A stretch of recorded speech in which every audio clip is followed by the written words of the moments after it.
Maya Chun had exactly $47,000 in student debt, a 4-year-old daughter who needed new shoes, and $18 in tips from the lunch shift when she witnessed something that would change everything. A wealthy Korean man in an expensive wheelchair being abandoned by his date at the most exclusive table in Meridian fine dining, his dignity shattered in front of everyone who mattered in the city. At 26, Maya balanced the polished silver trays of Meridian fine dining with the relentless demands of her nursing courses at Metropolitan College. She was practical, focused, and knew the value of every dollar that passed through her tired hands. Her natural hair was pulled back in a professional bun that highlighted her warm brown eyes and the determined set of her jaw. She was driven by an uncompromising vision, a stethoscope around her neck, a stable life for her daughter Lily, and a world where medical bills didn't keep her awake at night calculating impossible budgets. The upscale restaurant buzzed with the quiet conversations of power brokers and old money families, the kind of people who ordered wine that cost more than Maya's monthly rent. She had worked the evening shift 3 times this week, studying flashcards between courses, memorizing anatomy, while balancing appetizer plates. Every extra shift meant another textbook, another step closer to graduation, another month of daycare payments covered. Table 12 held a single customer now, a Korean man who commanded attention even in his stillness. Late 30s, impeccably dressed in a charcoal suit that seemed tailored to accommodate his seated position, he had sharp, aristocratic features and dark eyes that missed nothing despite the humiliation he had just endured. His wheelchair was sleek, expensive, the kind of custom equipment that cost more than most people's cars. Everything about him spoke of wealth and authority, from his platinum watch to the way other diners glanced at him with recognition and respect. Maya had watched the entire scene unfold from the service station. The woman, a stunning brunette in designer everything, had taken one look at the wheelchair ramp being positioned, and her perfectly painted lips had curled into something ugly. "You didn't tell me about this," she had said, loud enough for nearby tables to hear. "I don't do charity cases." The words had cut through the restaurant's refined atmosphere like broken glass. The woman had gathered her purse and coat with theatrical disgust. "This is embarrassing," she had announced. "Find someone who can actually take you places." Then she had clicked away on heels that probably cost what Maya made in a month, leaving him sitting alone at a table set for 2, surrounded by the carefully averted eyes of witnesses to his humiliation. Maya should have stayed in the kitchen. Her shift had ended 20 minutes ago.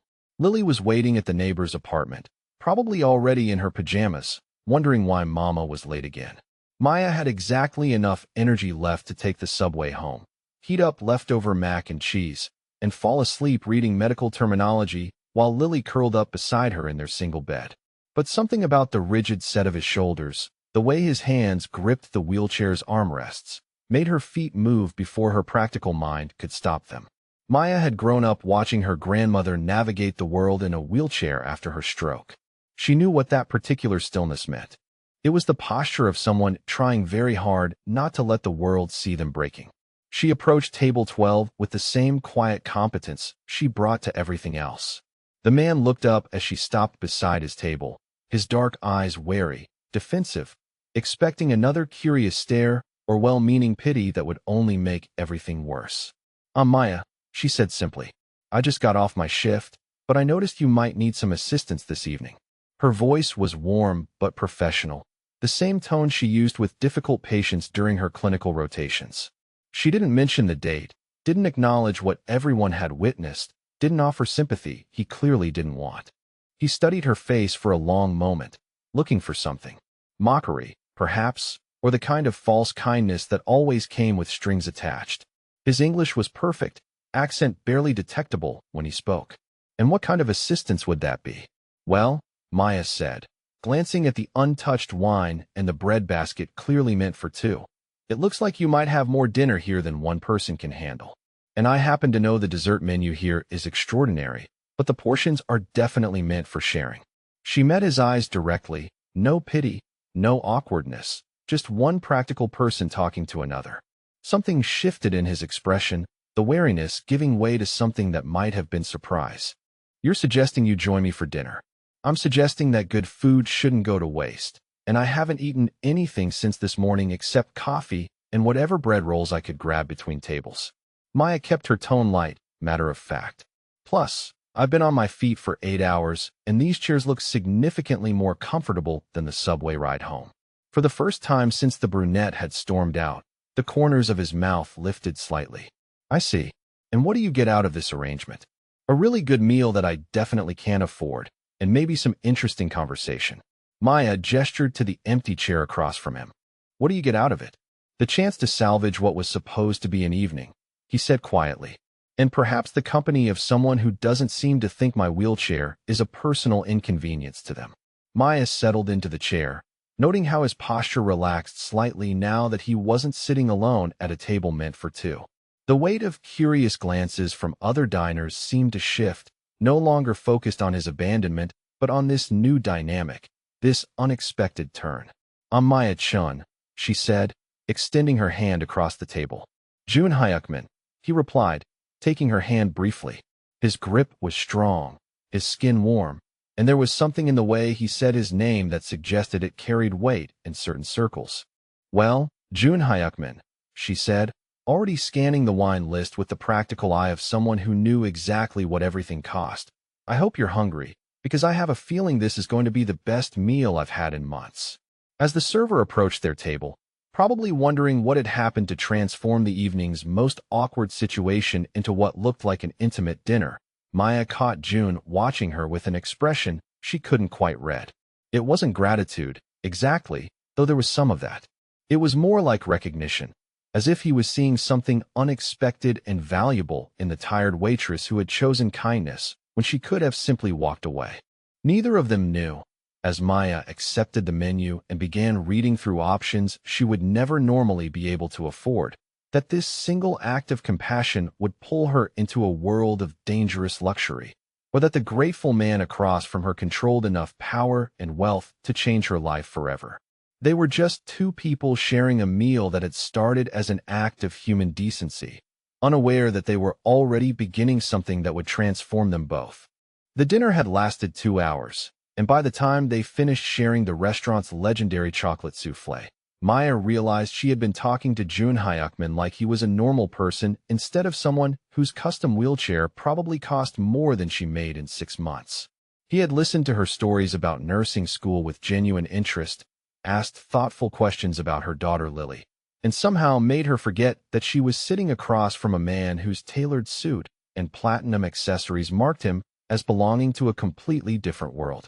When the evening ended, Maya gathered her textbooks and worn messenger bag, preparing to navigate the subway system back to her cramped apartment where Lily was hopefully asleep at the neighbor's place. But June had other plans. I'll have my driver take you home, he said, the statement delivered with the casual authority of someone accustomed to making arrangements for other people. Maya paused in organizing her medical terminology flashcards. That's really not necessary. I take the subway every night. It's faster than dealing with downtown traffic anyway. June's dark eyes studied her face, noting the exhaustion she was trying to hide, the way she unconsciously rubbed her lower back after 8 hours on her feet. At this hour, with a bag full of expensive textbooks, in a uniform that marks U.S. service industry. His tone was matter of fact, not condescending. You're practically advertising vulnerability. Maya looked down at herself, seeing what he saw. Her server's uniform was neat but clearly budget quality. Her bag was stuffed with nursing school materials that probably looked valuable to the wrong eyes. And she was a young woman alone after midnight in a city that didn't always reward kindness. I've been taking care of myself for a long time, she said quietly. I'm sure you have, June replied. But there's a difference between taking care of yourself and taking unnecessary risks. Humor me. Something in his tone suggested this wasn't really a request, but it wasn't quite a command either. It was the voice of someone who had learned to navigate the world by calculating dangers that other people never even considered. Maya found herself nodding, partly from practical exhaustion and partly from curiosity about what kind of car required a driver. The vehicle waiting outside Meridian Fine Dining was a sleek black Mercedes adapted for wheelchair accessibility, the kind of custom modification that spoke of serious money and serious planning. Maya watched as June transferred from his wheelchair to the passenger seat with practiced efficiency, his movements controlled and precise despite the obvious difficulty.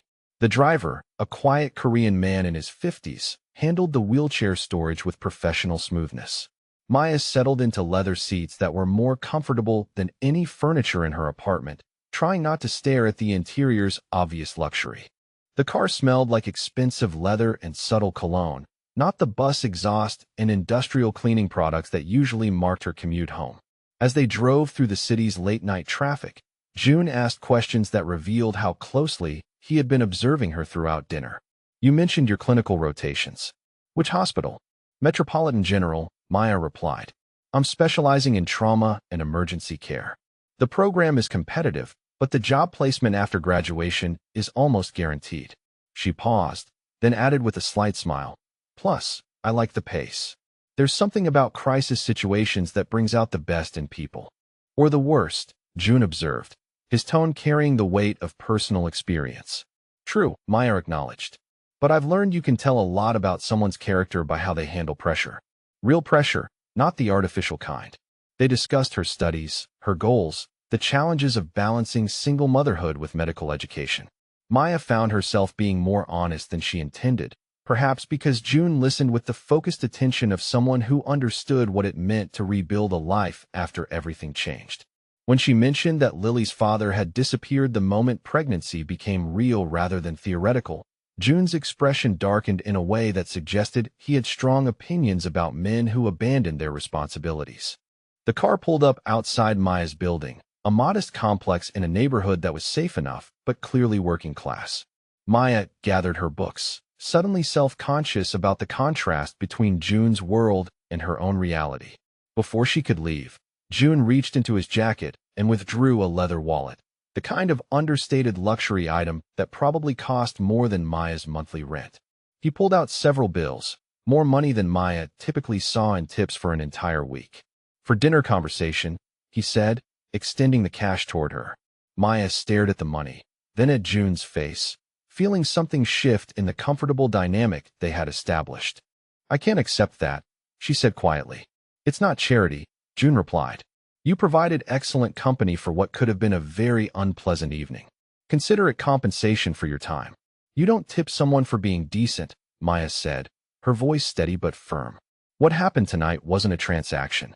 I joined you for dinner because I wanted to, not because I expected payment." June studied her face, clearly surprised by her refusal. "Most people don't turn down easy money, especially when they clearly need it." "I'm not most people," Maya replied, opening the car door. "Thank you for dinner and the ride home. I hope your evening improved after that awful woman left." She was already standing on the sidewalk when June called her name through the open window. "Maya." She turned back, noting how the streetlight caught the expensive details of the car's interior, the quiet luxury that surrounded him like armor against the world's rougher edges. "It was a pleasure meeting you, Maya-chan," he said, and something in his tone suggested he meant more than simple politeness. "Likewise, June Hyukman," she replied, then walked toward her building without looking back. What Maya didn't notice as she climbed the 3 flights to her apartment was that June's wallet had fallen from his lap onto the sidewalk as he adjusted his position in the car.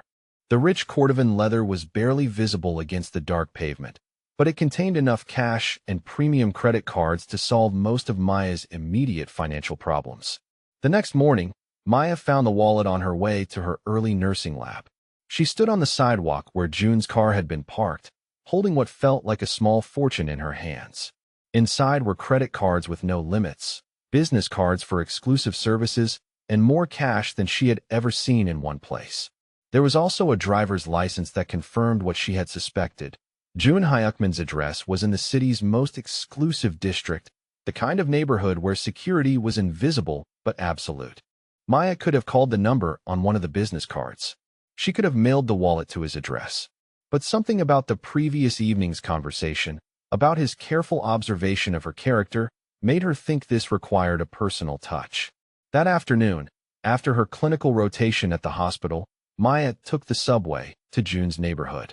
The building was exactly what she had expected, a gleaming tower of steel and glass with a doorman who looked like he had been selected for his ability to intimidate unwelcome visitors.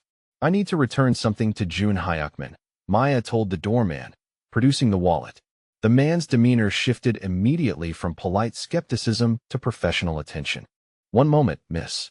He spoke into a discreet earpiece, then gestured toward the elevators. "Penthouse floor. He'll be expecting you." The elevator ride to the top floor gave Maya time to reconsider her decision to come here personally. She was still wearing her hospital scrubs, her hair pulled back in a practical ponytail, looking exactly like what she was, a working student who belonged in a different world entirely.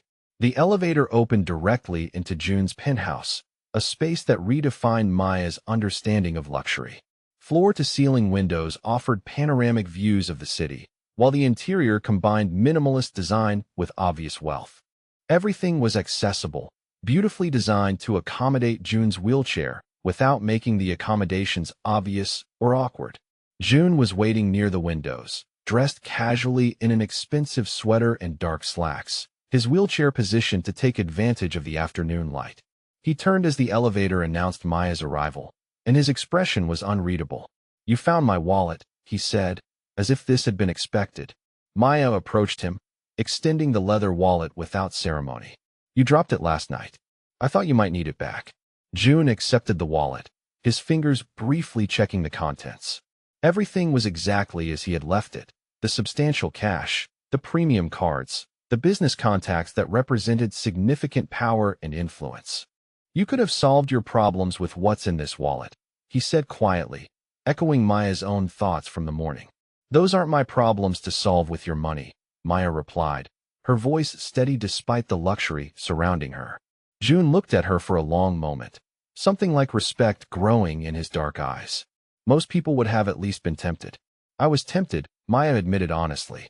"My daughter needs new shoes. I have textbook bills coming due. The money in your wallet would have covered both and left enough for a security deposit on a better apartment. But you didn't take it." "No," she said simply, "because it wasn't mine to take. And because some things matter more than money. Such as being able to look at myself in the mirror.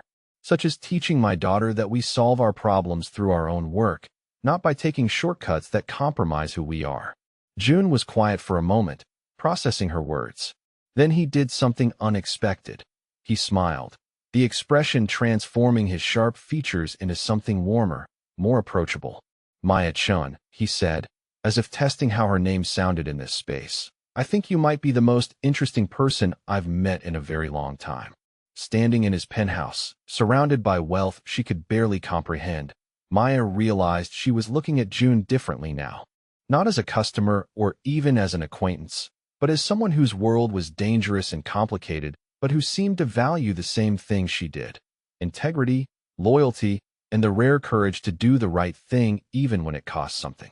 Neither of them knew that this moment, this test passed and recognized, would be the foundation for everything that came next. But Maya felt something shift between them, a recognition that went deeper than circumstance or convenience. She had proven herself to be exactly what he had hoped, someone rare enough to build a future around. 3 weeks after returning June's wallet, Maya's carefully constructed world collapsed in the sterile brightness of Metropolitan General's pediatric emergency room. Lily had spiked a fever that morning, nothing unusual for a 4-year-old. But by afternoon she was struggling to breathe, and Maya was racing through traffic with her daughter burning up in the back seat, praying to reach the hospital before whatever was attacking Lily's small body won the battle. The diagnosis was pneumonia, aggressive and requiring immediate hospitalization. Maya stood beside Lily's bed watching oxygen flow through tubes too small for anyone to need, listening to doctors discuss treatment plans that sounded like reading from an expensive menu she couldn't afford. Her insurance would cover the basics, but Lily needed specialized care, the kind of round-the-clock monitoring that came with bills measured in thousands rather than hundreds. Maya had been calculating impossible numbers on the back of a coffee shop receipt when the billing coordinator approached her with an expression of professional confusion. "Miss Chun, there seems to be some confusion with your daughter's account. All charges have been settled in full, including the extended care package Dr. Martinez recommended." Maya stared at the woman, certain she had misunderstood. "I'm sorry, what do you mean settled?" "Someone has paid your daughter's entire medical bill, including projected expenses for the next 72 hours. The payment came through this afternoon, shortly after admission." "That's impossible," Maya said, her mind racing through possibilities that made no sense. I didn't authorize any payment. There must be a mistake. The coordinator checked her tablet again, then showed Maya the screen. Payment was made by Hyukman Medical Services. The authorization specifically requested privacy regarding the benefactor's identity, but given your reaction, I assume you know who this might be. Maya's hands trembled as she processed what she was seeing. June had somehow learned about Lily's hospitalization and had quietly eliminated the financial crisis that would have forced Maya to choose between her daughter's health and her family's financial survival. She found him in the family consultation room 2 hours later, his wheelchair positioned near the window overlooking the hospital's garden. He was dressed in a dark suit despite the evening hour, looking like he had come directly from some important business meeting to wait in a place that smelled of antiseptic and fear. You paid Lily's medical bills, Maya said without preamble, still wearing scrubs she had thrown on over her pajamas in the morning's panic. I did, June confirmed, his tone matter of fact. She needed care. You needed the financial pressure removed so you could focus on her recovery rather than calculating costs. Maya sat down across from him, exhaustion and gratitude and confusion warring in her chest. How did you even know she was here? I have people who keep me informed about situations that might require assistance, June replied. When someone I care about faces a crisis, I prefer to know about it quickly enough to help. Someone you care about, Maya repeated, testing the phrase. Maya, June said, leaning forward slightly, we need to talk. About Lily's medical bills, about your situation, about an arrangement that could solve your financial problems permanently. Maya felt something cold settle in her stomach. What kind of arrangement? The kind that acknowledges reality, June said. You're 26 years old with $47,000 in student debt, working exhausting hours while trying to complete a demanding academic program and raise a daughter alone. Your current income barely covers basic expenses, and any emergency like today's creates impossible choices. You've been investigating my finances, Maya said, her voice carefully controlled. I've been understanding your situation, June corrected, because I want to offer you something that could change everything, but only if you understand exactly what you're accepting. Maya waited, watching his face, seeing something serious and formal replacing the casual warmth she had come to associate with their interactions. I'm offering you a position as my personal care assistant, June said, his tone shifting to something that sounded like a business presentation. The compensation would be $150,000 annually, plus complete coverage of all medical and educational expenses for both you and Lily. Housing would be provided in a secure location, fully furnished, with separate quarters to ensure your privacy and independence. Maya stared at him, trying to process numbers that represented more money than she had ever imagined earning. What would I be expected to do for that kind of compensation? Assist with my daily medical needs, June replied. Physical therapy support, medication management, mobility assistance when required. Accompanying me to business meetings when medical backup might be necessary. Maintaining absolute discretion about my personal and professional activities. He paused, his dark eyes studying her reaction. Most importantly, providing the kind of loyalty and trust that can't be bought, only earned. Maya felt her practical mind engaging despite the emotional chaos of the day. You're asking me to become part of your household staff. I'm asking you to become part of my life, June corrected. There's a significant difference. And what happens if I decide this arrangement isn't working, Maya asked. What happens if I want to leave? Then you leave, June said simply, with a substantial severance package and excellent references for any future position. But Maya, you should understand something before you make this decision. She waited, sensing that whatever came next would be the real terms of this offer. My business interests extend beyond legitimate enterprises, June said, his voice steady and honest. I operate in spaces where loyalty isn't just valued, it's essential for survival. The people who work with me, who live in my world, become part of something that requires absolute trust and complete discretion. You're telling me you're dangerous, Maya said, not quite a question. I'm telling you that I do dark things for justified reasons, June replied, and that anyone close to me becomes someone I protect absolutely, but also someone who shares the risks that come with that protection. Maya looked at him, this man who had quietly paid her daughter's medical bills, who was offering her financial security beyond her wildest dreams, who was also calmly admitting to being involved in activities that probably broke multiple laws. "You're asking me to accept money from a criminal," she said quietly. "I'm asking you to accept protection and security from a man who has the resources and motivation to ensure that you and your daughter never face another crisis like today's alone," June replied. "The choice of how you categorize that arrangement is yours." Maya thought about Lily upstairs, breathing easier now, but still small and vulnerable in a hospital bed. She thought about the years of exhaustion stretching ahead, the constant calculation of bills against dreams, the reality that she was always one emergency away from losing everything she had worked to build. "I need time to think about this," she said finally. "You have 48 hours, June said, producing a business card with nothing but a phone number embossed on expensive cardstock. "When you're ready to give me your answer, call that number." Maya took the card, feeling the weight of it, the quality of the paper that probably cost more than her textbooks. "What if I say no?" "Then I respect your decision," June replied. "Lily's medical bills remain paid regardless. That wasn't conditional on your acceptance of my offer." Maya stood up, suddenly needing space to process what had just been laid out for her. "Thank you for what you did today. Whatever I decide, thank you for making sure Lily got the care she needed." "Maya," June said as she reached the door, "for what it's worth, I don't make offers like this lightly. I've watched you, seen how you handle pressure, how you treat people, how you prioritize what matters. You're exactly the kind of person I would want in my life permanently." Standing in the doorway, Maya looked back at him, this dangerous man who had shown up in her crisis and offered her salvation that came with strings she was still trying to understand. The card felt warm in her hand, like a key to a door she wasn't sure she was brave enough to open. But as she rode the elevator back to Lily's room, Maya realized she was already considering what it would mean to say yes to June Hyukman, to step into his complicated world and trust that his protection would be worth whatever darkness came with it.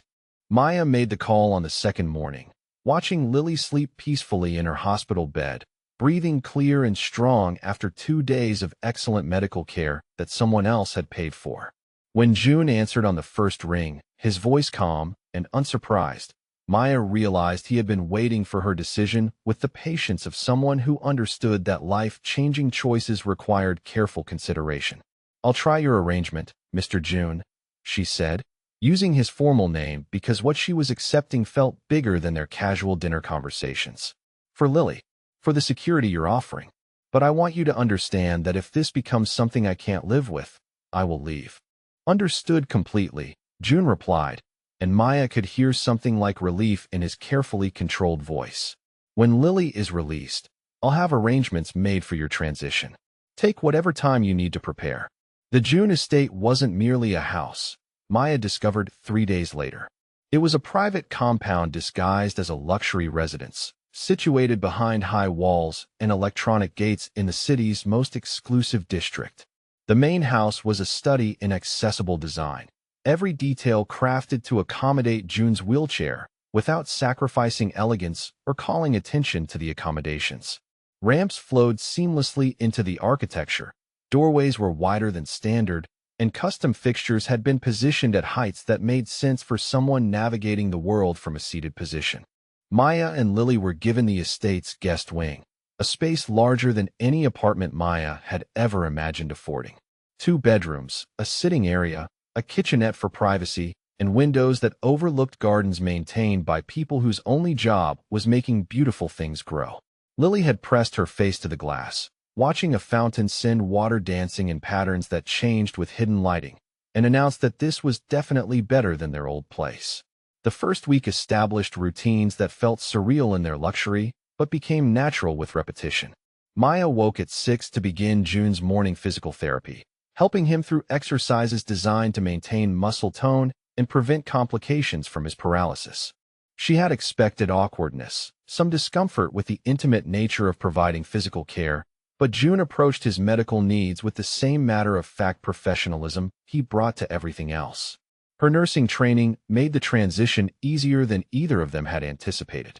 Maya understood the medical necessity behind every exercise, every medication schedule, every piece of equipment that marked June's daily existence. She knew how to assist with transfers without making them feel like something to be endured, how to provide physical support without treating him like he was fragile, how to maintain his dignity while ensuring his safety. What surprised Maya was discovering the extent of June's hidden struggles, the parts of his adaptation that he had learned to handle privately. The phantom pain that struck without warning, leaving him gripping his wheelchair arms with white knuckles while maintaining a perfectly composed expression. The exhaustion that came from navigating a world designed for people who move differently. The careful calculations required for simple activities that other people never had to consider. Lily, with the fearless acceptance that only children possessed, adapted to June's presence faster than Maya had thought possible. She showed him her coloring books, asked if his chair could go fast like a race car, and within days was climbing into his lap to watch morning cartoons with the easy affection of someone who had never learned to see wheelchairs as barriers.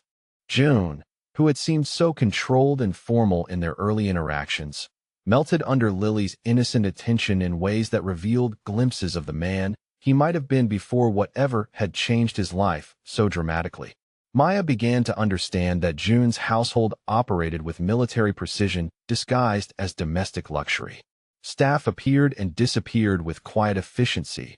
Security was invisible but ever-present, and every aspect of daily life was organized to run smoothly without requiring June's direct attention to mundane details. She was given access to everything she needed, introduced to key personnel who would support her role, and gradually integrated into rhythms that had been refined over months of careful planning. But it was during the quiet evening hours, after Lily had been tucked into her new bed with its expensive linens and safety features that Maya hadn't requested but appreciated, that Maya began to see past June's carefully maintained composure to the man underneath. They were in his private study, a room lined with books in multiple languages and dominated by windows that offered panoramic views of the city spread below. Maya was reviewing his medication schedule, noting interactions and timing considerations with the thoroughness that had made her clinical instructors confident in her abilities, when she noticed June watching her with an expression she couldn't quite interpret. "You're very good at this," he said quietly. "The medical care, the way you handle equipment, the way you anticipate what I need before I have to ask for it. Your training shows." "Thank you," Maya replied, looking up from the schedule. "I like taking care of people. There's something satisfying about solving problems, making things work better, helping people feel more comfortable in their own bodies." June was quiet for a moment, his dark eyes studying her face in the lamplight. "2 years ago, I didn't need anyone to take care of me," he said, his tone conversational but weighted with something heavier. "I was the kind of man who took care of other people's problems, who fixed situations, who controlled outcomes." "What happened?" Maya asked gently, recognizing the careful way he had approached this topic. "An assassination attempt," June said with the matter-of-fact delivery of someone who had processed trauma into simple facts. 3 bullets, close range, while I was leaving a business meeting. One missed entirely, one caught my shoulder, and one severed my spinal cord at the L2 vertebra." Maya felt her breath catch, not at the medical terminology, but at the casual way he described an event that had redefined his entire existence. "I'm sorry," she said, meaning it completely. "The shooting was professional, well-planned, and probably inevitable given the kind of business I conduct," June continued. "What surprised me was how much I had to relearn afterward. Not just the obvious things like mobility and independence, but fundamental assumptions about how the world works, how people see you, what you can and can't control." He paused, looking out at the city lights, and Maya saw something vulnerable in his profile, a crack in the composure that reminded her he was still human underneath all the wealth and power. 6 months in hospitals and rehabilitation centers, June said. Learning to transfer from bed to chair without help, figuring out how to dress myself, accepting that some things would always require assistance no matter how much I practiced. But the hardest part was accepting that I would always be calculating risks differently, that my body had become something that required management rather than something I could take for granted. Maya listened, understanding from her medical training just how comprehensive that adaptation must have been, how many daily activities most people never thought about would have required conscious relearning. "The worst part wasn't the physical limitations," June continued, his voice growing quieter. "It was discovering how differently people treated me afterward. Business associates who had respected my authority suddenly questioned my judgment. Women who had been interested in my attention disappeared completely. Family members who had relied on my strength started speaking to me like I was fragile, like the person they had known had been replaced by someone who needed protecting. That must have been incredibly isolating, Maya said, recognizing the pain behind his controlled description. It was, June agreed, until I realized that adaptation wasn't about becoming less than I had been. It was about becoming something different, something that required different kinds of strength and different approaches to the same goals. He turned to look at Maya directly, his expression serious. That's why what you do, how you handle this, matters more than you might realize. You treat me like someone competent who happens to need assistance with certain physical tasks, not like someone broken who needs to be managed or protected from reality. Maya felt something shift in her understanding of their arrangement, recognizing that what she had thought was simply professional medical care had deeper significance for June. You're still the same person, she said. Your body changed, but that doesn't change who you are or what you're capable of. Exactly, June said, and something like relief flickered across his features. Most people either pity me or assume I'm no longer dangerous. Both responses are incorrect and potentially costly mistakes. Maya smiled slightly at his characteristically precise language. I'm a nursing student who grew up watching my grandmother navigate the world in a wheelchair after her stroke. I learned early that mobility equipment doesn't define capability. That night, as Maya settled Lily into her new bedroom and prepared for sleep and luxury, she was still adjusting too. She realized her understanding of June had evolved significantly from their first meeting. He wasn't just a wealthy man who needed medical assistance. He was someone who had been forced to rebuild his entire sense of self after a traumatic change, someone who had retained his fundamental strength while learning to express it differently.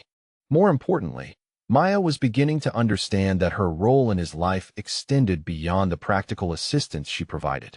She was proof that he remained worth respecting, worth trusting, worth seeing as fully human despite the ways his body had been changed by violence. In caring for him without pity or awkwardness, she was helping him maintain something essential about his identity that other people's reactions had threatened to erode. As she drifted toward sleep in sheets softer than anything she had ever experienced, Maya realized that accepting June's arrangement was teaching her things about strength and adaptation that her medical textbooks had never covered. And somewhere in the quiet luxury of his estate, surrounded by security and comfort she was still learning to trust, Maya began to suspect that this temporary arrangement might be changing her just as much as it was helping him. For 2 months, Maya's life had settled into rhythms that felt almost normal despite their extraordinary circumstances. Lily attended an exclusive private school where security was discreet but thorough. Maya completed her nursing rotations with the confidence that comes from financial stability, and June's daily care had become as natural as any other domestic routine. Maya had begun to believe that whatever dangers existed in June's world were theoretical, managed by professionals who kept violence at a comfortable distance from their peaceful estate. That illusion shattered on a Tuesday morning when Maya noticed the same dark sedan parked outside Lily's school for the 3rd consecutive day. Maya had developed the habit of walking Lily to the academy's front entrance, partly because she enjoyed the morning routine and partly because June had mentioned that visible parental involvement deterred casual threats. But the sedan with its tinted windows and license plate that changed each day suggested something more serious than casual interest. When Maya mentioned her observations to June that evening, his expression shifted immediately from relaxed attention to cold calculation. He made 3 phone calls in rapid succession, his tone clipped and authoritative, speaking in Korean that Maya didn't understand but recognized as commands being issued and received. "We're leaving tonight," June announced after ending the final call. "Pack essential items for yourself and Lily. Everything else will be replaced." Maya felt her stomach clench with sudden fear. "What's happening?"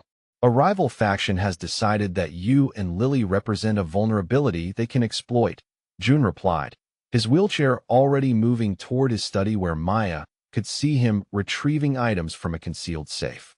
"They've been conducting surveillance for several days, which means they're planning something more aggressive than simple observation."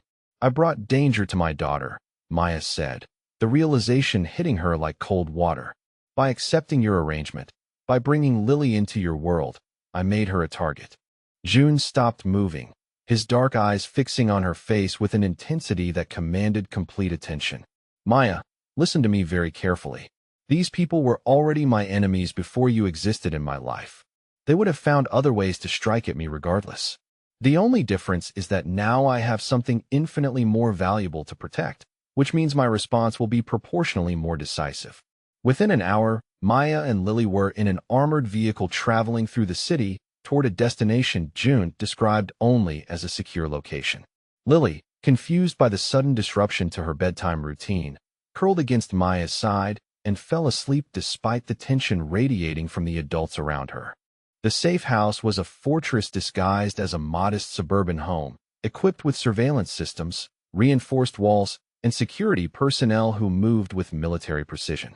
Maya helped Lily settle into an unfamiliar bedroom, while trying to process how quickly their comfortable life had transformed into something that felt like witness protection. She found June in the house's central command room, monitoring feeds from multiple cameras while coordinating with personnel Maya hadn't known existed. His controlled competence in managing the crisis was both reassuring and terrifying, confirmation that threats requiring this level of response were serious enough to justify her growing fear. I failed once to protect someone innocent, June said quietly when Maya joined him at the monitoring station. His voice carried a weight that suggested this wasn't just about their current situation. I won't fail again. Maya studied his profile, recognizing that whatever he was remembering had carved deep lines into his sense of responsibility. Tell me about who you failed to protect. June was silent for several moments, his attention apparently focused on the security feeds, but Maya could see his hands gripping his wheelchair armrests with unnecessary force. My sister, he said finally. Mignon, 3 years younger than me, which made her my responsibility after our parents died. She was everything good about our family, kind and optimistic, and completely trusting that the world would treat her fairly if she approached it with honest intentions. Maya waited, sensing that this story would explain the protective intensity she had observed in June's interactions with both her and Lily. The assassination attempt on me wasn't random, June continued, his tone matter of fact despite the emotional weight of his words. I had testified against corrupt officials who were facilitating human trafficking through our shipping operations. My testimony sent several powerful men to prison, destroyed profitable criminal partnerships, and made me a target for retaliation. Maya felt pieces clicking into place, understanding that June's business activities extended into areas where justice and revenge intersected in dangerous ways. I knew there would be consequences for my testimony, June said. I increased my personal security, changed my routines, took precautions that I thought would be sufficient. What I didn't anticipate was that they would target Minyoung to force me to recant my testimony. Maya's heart clenched, recognizing where this story was heading. They kidnapped her on a Thursday afternoon as she was leaving her university classes, June said, his voice growing quieter. Sent me photos of her tied up and terrified, demanded that I publicly withdraw my testimony and claim I had lied under oath. I had 48 hours to comply, or they would kill her. What did you do? Maya asked, though she suspected the answer from the guilt in his expression. I refused, June said simply. I told them that my testimony was accurate, that corrupt officials deserved prosecution, and that I would not be intimidated into supporting human trafficking regardless of the personal cost. Maya felt her breath catch, understanding the impossible choice he had faced. I thought my refusal would force them to negotiate, that they would realize killing Minyoung would only strengthen my resolve to see them prosecuted, June continued. I thought they needed her alive to maintain leverage over me. I was wrong. They killed her anyway, Maya said quietly. They sent me her body with a note explaining that my testimony had consequences for everyone I cared about, and that future consequences would be equally permanent, June said. By the time I found her, they had already arranged my own assassination attempt. 3 bullets, as I told you. They wanted me to live just long enough to understand that my principles had cost me everyone I loved. Maya understood now why June's protective instincts were so intense, why the thought of anyone threatening her and Lily had triggered such immediate and comprehensive security measures. He wasn't just protecting them from abstract danger. He was preventing a repetition of the worst failure of his life. That's why you do this, Maya said. Why you provide protection, why you fight against people who traffic and exploit. You're still fighting the same war, trying to save people you couldn't save before. Every person I protect now is a chance to honor Minjung's memory, June said. Every trafficking operation I disrupt, every corrupt official I expose, every innocent person I keep safe is proof that her death meant something, that the choice I made had purpose beyond personal loss. Maya felt her understanding of June shift again, recognizing that his dangerous activities weren't just criminal enterprises, but a sustained campaign against the systems that had destroyed his family. Their conversation was interrupted by an alarm system that filled the safe house with urgent electronic warnings. June's security personnel moved into defensive positions, while external monitors showed multiple vehicles approaching from different directions. Maya, take Lily to the interior room and stay low, June commanded, his tone shifting immediately to combat authority. Whatever happens, keep her quiet and safe. Maya ran to the bedroom where Lily was sleeping, scooping her confused daughter into her arms and carrying her to the windowless interior room that had been designated as the final defensive position. Lily, frightened by the alarms and her mother's obvious fear, began to cry softly against Maya's shoulder. "Shoo, baby," Maya whispered, positioning herself between Lily and the door. "Mama's here. Everything's going to be okay." But her hands were shaking as she held her daughter, and she could hear gunfire beginning outside the house. Maya crouched in the darkness, shielding Lily with her body, listening to sounds that meant people were trying to hurt them specifically because they mattered to June. She understood now why he had been willing to eliminate threats permanently rather than negotiate or compromise. When the people you love become weapons that enemies can use against you, violence becomes the only language that ensures their safety. The attack lasted 18 minutes according to the digital clock on the emergency radio, but felt like hours to Maya as she held Lily and whispered reassurances she wasn't sure she believed. When silence finally returned, Maya waited for June's voice over the intercom before emerging from their hiding place. She found June in the command room, coordinating cleanup operations with the same professional calm he brought to physical therapy schedules. But there was something different in his expression now, a cold satisfaction that spoke of problems permanently solved rather than temporarily managed. "Is it over?" Maya asked, still carrying Lily, who had fallen asleep again against her shoulder. "It's over," June confirmed. "The faction that ordered this attack no longer exists. Their leadership has been eliminated, their operations have been dismantled, and anyone else considering similar actions has been provided with clear examples of the consequences for threatening my family." Maya stared at him, processing his casual reference to eliminating people and dismantling organizations as if these were routine business activities. "You killed them," she said, not quite a question. "I protected what's mine," June replied, his dark eyes steady on her face. "Completely and permanently." Standing in a safe house that still smelled like gunpowder and fear, holding her sleeping daughter while looking at a man who had just orchestrated multiple deaths to keep them safe, Maya realized she was no longer horrified by June's methods. Instead, she felt a deep, primitive gratitude that someone with his capabilities and resources was willing to use them to protect her and Lily from people who would have hurt them simply to cause him pain. "Thank you," she said quietly, meaning it completely. June's expression softened slightly, the cold calculation giving way to something warmer. "You don't need to thank me for protecting my family, Maya. That's not a favor. That's a fundamental responsibility." "My family," Maya repeated, recognizing that something permanent had shifted in how June saw their relationship. "You and Lily are mine to protect now," June said with quiet certainty. "Anyone who threatens you threatens everything I value, and I will eliminate any threat to my family without hesitation or regret." Maya understood that accepting June's protection meant accepting his methods, accepting that their safety would sometimes require violence, accepting that the man she was learning to care about was capable of eliminating problems in ways that most people would consider extreme.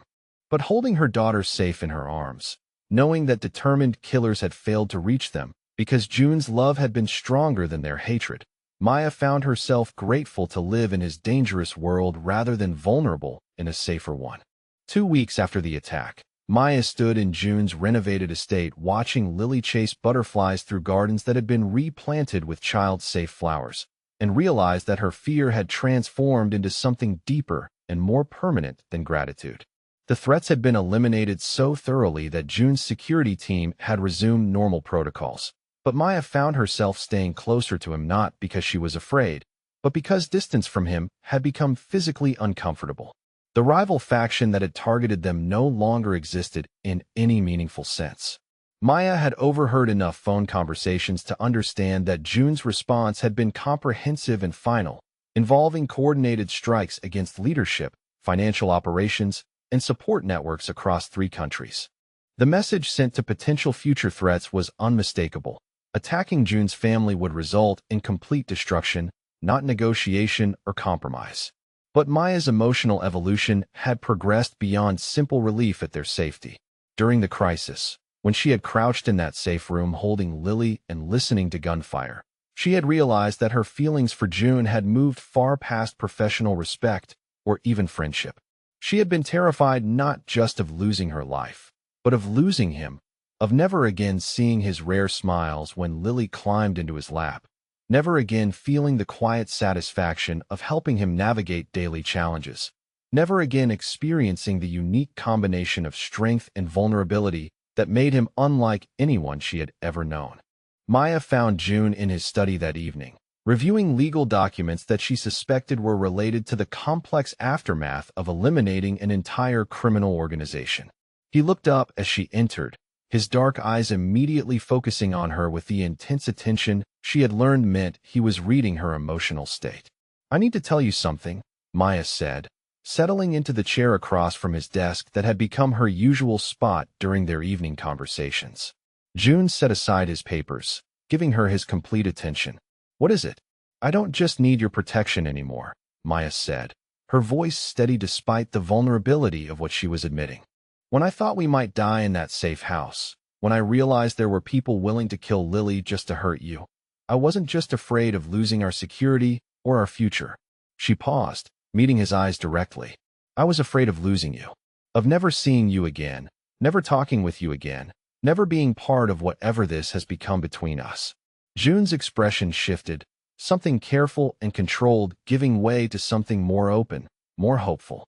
"Maya," he said quietly, "are you telling me that your feelings have changed?" "I'm telling you that I'm not just your employee anymore," Maya replied. "I'm not just someone you're protecting out of obligation or principle. I'm someone who has fallen completely in love with a man who happens to be dangerous, complicated, and absolutely essential to my happiness." June was quiet for a long moment, and Maya could see him processing her words, measuring them against whatever he had been hoping to hear from her.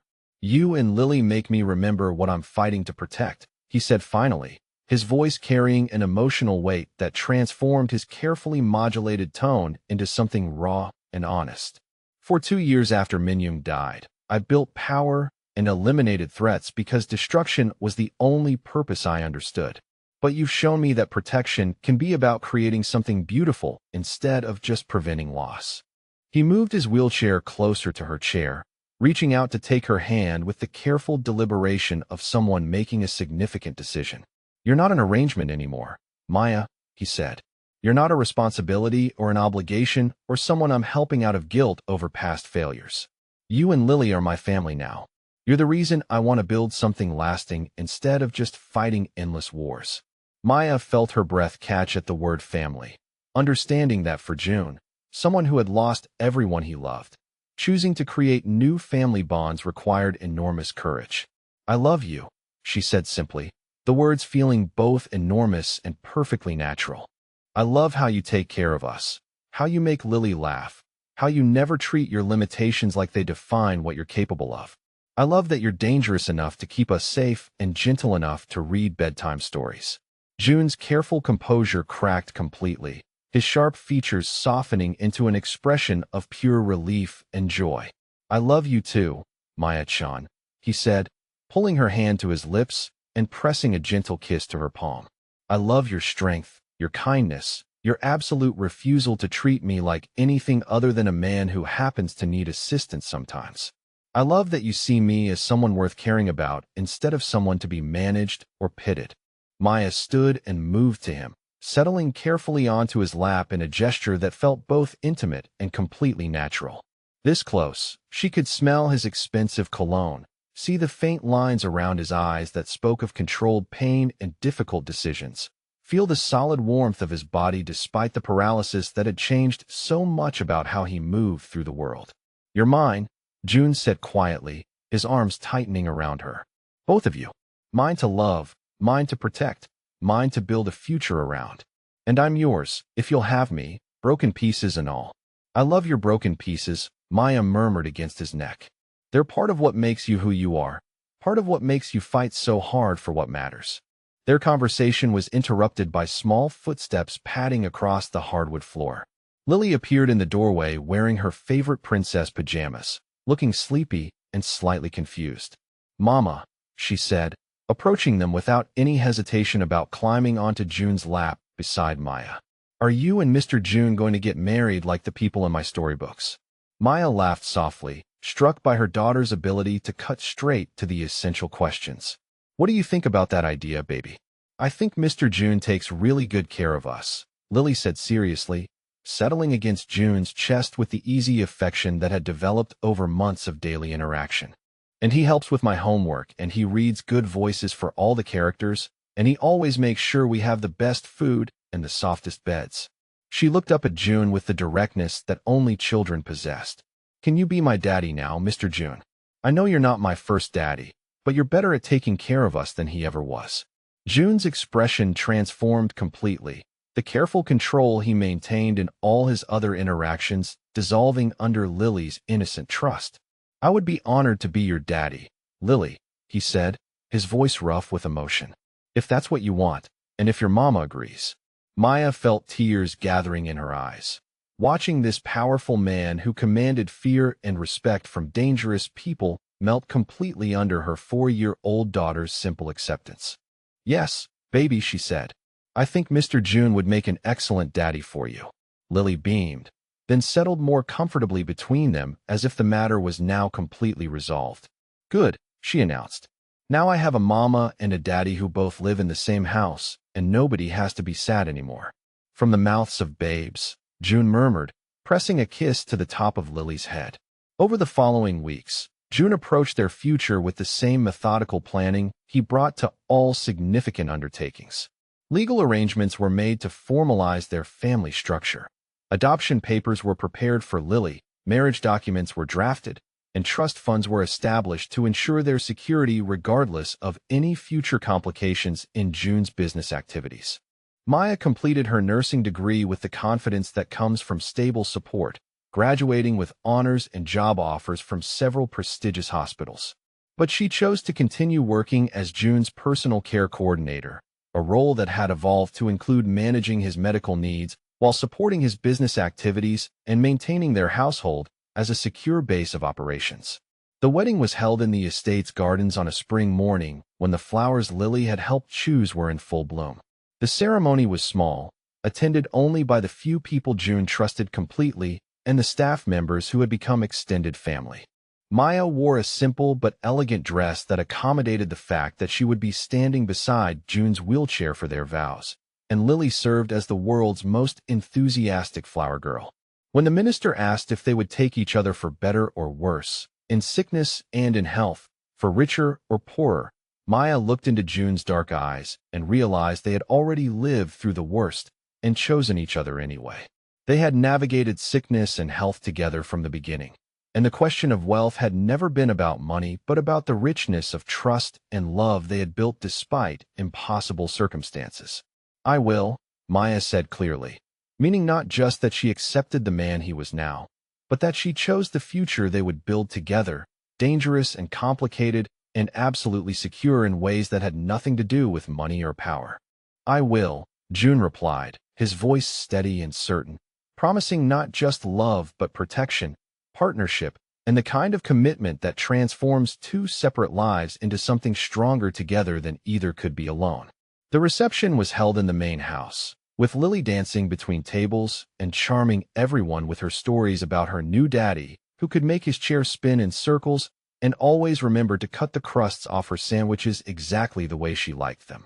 Maya watched June navigate conversations with business associates and household staff with equal grace, noting how naturally he had integrated their family life with his professional responsibilities. That evening, after Lily had fallen asleep in her new bedroom decorated with butterflies and fairy lights, Maya and June sat in their favorite spot overlooking the gardens where their daughter would grow up protected and loved. A year ago, I was a single mother working double shifts and calculating whether I could afford my daughter's medical care, Maya said, leaning against June's shoulder.